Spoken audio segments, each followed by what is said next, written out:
Motivational story. मेहनती किसान। ये कहानी है एक किसान की जो कि बहुत मेहनती था। वह बड़ी मेहनत से खेतों में अनाज उगाता था और उसकी देखभाल करता था। पर अक्सर ही उसकी फसल खराब हो जाती थी। कभी सूखा पड़ जाता, कभी बाढ़ आ जाती, या कभी तेज धूप और कभी आंधी। कोई ना कोई वजह से उसकी फसल खराब हो ही जाती थी। एक दोनों किस पेड़ के नीचे बैठकर अपनी बर्बाद हुई फसल को देख रहा था, और तभी वह गुस्से में आसमान की तरफ देखकर भगवान से कहता है कि मालिक, आपको सब बहुत महान मानते हैं और सबसे ज्यादा ज्ञानी मानते हैं, कहते हैं कि आप सब जानते हैं।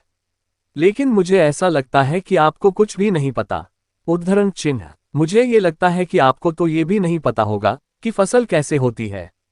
अगर आप ये जानते होते तो हर समय जो बाढ़, आंधी और तूफान आते हैं वह कभी नहीं आती। आप नहीं जानते कि कितना नुकसान उठाना पड़ता है हम किसानों को। अगर मेरे हाथ में शक्ति होती कि जैसा मैं चाहूं वैसा मौसम हो जाए, तो फिर आप देखना मैं फसल को कितने अच्छे तरीके से उगाता हूं। तभी उतने में ऊपर से एक आवाज आए, ले मैं तुझे ये ताकत देता हूं कि आज से तू जैसा चाहे वैसा मौसम करके अपने फसल को उड़ा सकता है और अपनी फसलों की हिफाजत कर सकता है।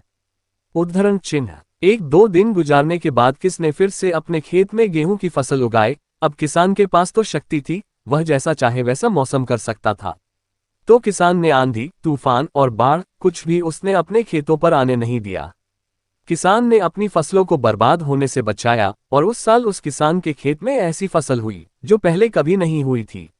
मन ही मन किसान बहुत खुश हो रहा था और साथ ही साथ यह सोच भी रहा था कि भगवान को बताऊंगा कि इसे कहते हैं शक्ति का सही इस्तेमाल।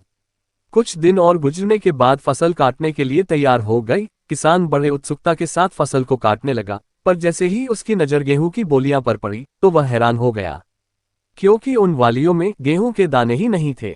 गेहूं के एक भी बाली के अंदर गेहूं का दाना ही नहीं था, सारी बालियां अंदर से खाली थी।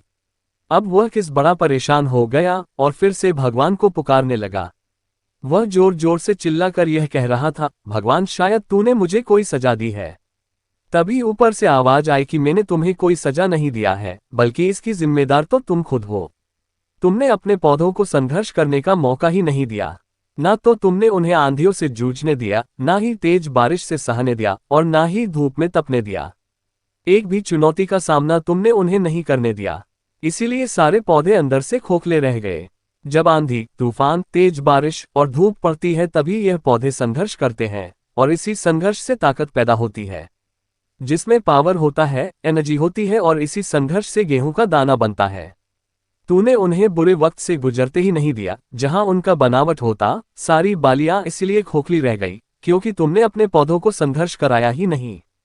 सेम यही चीज दोस्तों हमारे साथ भी होती है। इस कहानी से हमें ये सीख मिलती है कि बुरा वक्त जो होता है, जिसे लोग संघर्ष कहते हैं, स्ट्रगल कहते हैं, यहीं से एक इंसान की तरक्की होती है। आपको पता होगा कि जब एक डायरेक्टर कोई मूवी बनता है तो डायरेक्टर सबसे डिफिकल्ट रोल अपने बेस्ट एक्टर को देता है। तो जब भी आपको ऐसा लगे कि आपकी जिंदगी में तकलीफ है, बहुत ज्यादा प्रॉब्लम्स है और आपकी किस्मत खराब है, तब खुश हो जाए, क्योंकि उस भगवान ने ये सारी प्रॉब्लम्स आपकी लाइफ में ही क्यों दिया है। क्योंकि उसे पता है कि आप इन सब को पार करके आगे निकल सकते हो। और जरा सोच कर तो देखिए कि अगर आपकी जिंदगी में कोई प्रॉब्लम ही ना हो